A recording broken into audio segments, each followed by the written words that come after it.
The storm desk. Read the storm, book the roofs. A strong El Nino is in the headlines, and somebody on your floor already wrote the pitch. El Nino is coming, so hail jobs are coming, knock the streets. It feels like free demand. It is also a sentence that can draw a consumer protection complaint, and in your main hail market, it usually points the wrong way. By the end of this, you will know what El Nino and La Nina let your reps say, what they must never say, and how to turn a specific pattern into a staffing plan, not a promise. Start with what the pattern actually is. ENSO is the El Nino Southern Oscillation, a back-and-forth warming and cooling of the tropical Pacific. Warm water is El Nino. Cool water is La Nina.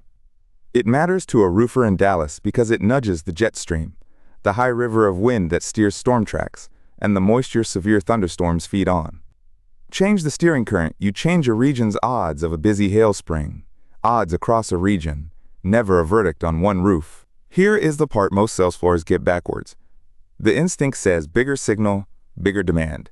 In the Southern Plains, which drive most hail claims, the research runs the other way. NOAA work, summarized by climate.gov, finds El Nino springs bring fewer hailstorms across Texas, Oklahoma, and Kansas, while La Nina springs bring more. The reason is moisture. La Nina pulls warm Gulf air over the plains, fuel for storms. El Nino chokes it off. So a representative selling El Nino means more hail jobs here is not just unprovable. He is often wrong about the direction. And one national hail line is wrong somewhere every year. The Southeast flips it. The Southern Southeast can see more severe weather in El Nino springs, the opposite of the plains. One ocean pattern, opposite effects. And geography barely moves. The biggest predictor of damaging hail is not this year's phase. It is whether you sit near Hail Alley, the corridor along the eastern slopes of the Rockies where Nebraska, Colorado, and Wyoming meet and average 7 to 9 hail days a year. Run the Front Range, your baseline is high in every phase. So here's the one rule that keeps a sales floor clean. Climate context explains why your company is prepared. Local evidence explains why one customer should be evaluated. Keep those two jobs in separate hands, and most of the legal and trust problems disappear. El Nino can shift severe weather odds across a region is true in the planning hand. Say it at a doorstep about a homeowner's roof and it turns into a complaint. The pattern tells you how ready to be, never anything about one house. Now make that rule automatic with 4 evidence lanes. Every hail sentence drops into a lane before it leaves a rep's mouth, and the lane decides what it can claim. Lane 1 is seasonal context, the CPC and climate.gov pages, staffing and tone, never local damage. Lane 2 is event context, the same-day storm reports. It opens a market file and matches dates to addresses. Lane 3 is property evidence, the photos, and the roof age range. Lane 4 is the reviewer, the estimator, and the carrier who make the call. Jump Lane 1 to Lane 4 in a breath, and complaints are born. Watch the lanes chain on a storm, kept hypothetical. A supercell crosses a county Thursday night. The same-day storm reports show 1-inch hail around 2 zip codes. That is Lane 2. Where to look? Nothing more. And those reports are preliminary and unverified, so a dot on a map is never a finding about a home. Friday morning, the hail desk pulls the homes in those zips old enough to be worth a visit, and a canvasser knocks. Official reports show hail nearby. May I look from the ground? Every claim stayed in its lane, now the line that ends careers, and most roofers cross it without knowing.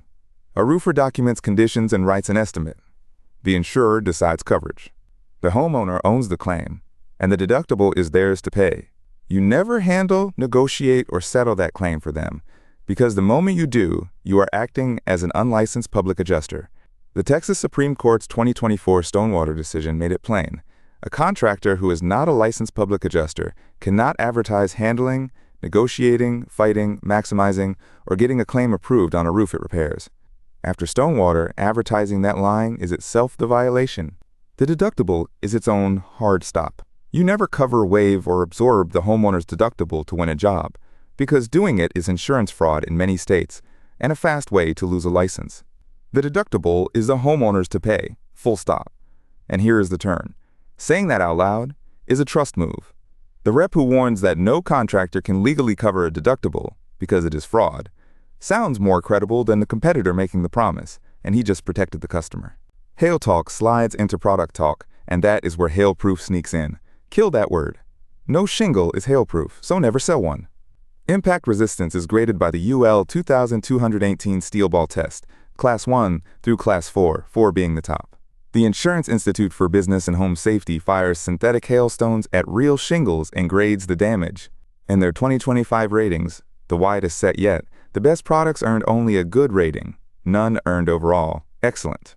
So the honest claim is better in testing, not invincible. So if El Nino is mostly a list of don'ts at the doorstep, where does it earn its keep? Behind the sales counter as a planning input. A regional tilt toward an active spring is a reason to lock in subcontractor capacity, supply, and hail desk staffing before the season, when it is cheaper. A tilt toward a quiet spring is a reason not to overhire on storms that may never come. In a quiet year, weight the calendar toward work you control. Re-engage your old CRM, target homes due. The outlook sets your tone, never a customer claim. And date stamp the forecast, like your data measurement. ENSO status changes roughly every month. As of the CPC discussion issued June 11, 2026, the country is under an El Nino advisory, conditions present and strengthening into winter. That is the headline that tempts a floor to overreach, because strong El Nino sounds like a demand forecast. It is not one. A line accurate in May can be stale by June, so assign someone to read the discussion and write the issue date onto any seasonal talking point.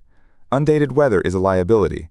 Here is the variable you can actually verify, and it is not the weather. It is roof age against service life, paired with the storm history one address has taken. Weather odds are regional. Roof age is local and provable.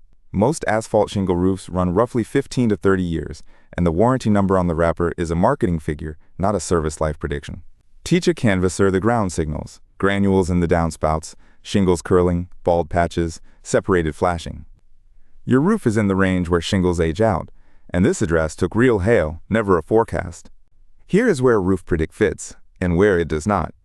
It keeps your outreach in the property evidence lane, not the seasonal narrative lane.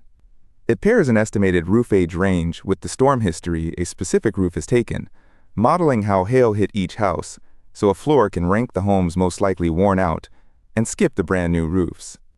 It is not a lead service and not a forecast. It does not inspect, diagnose, certify remaining life, or decide coverage. Roof age is a range for planning, never an exact date. It sharpens which doors to knock, never what to promise. Close the loop. El Nino and La Nina shift a region's odds, and in the plains, the popular pitch often runs backwards. Climate context says why your company is ready.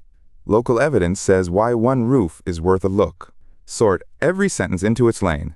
Never let a representative speak for the carrier. Never touch the deductible. Never say hail-proof. And date the forecast. Then point the route at roof age and verified local storm history. The chaser sells the weather while you build a route. You sell the roof that is actually due.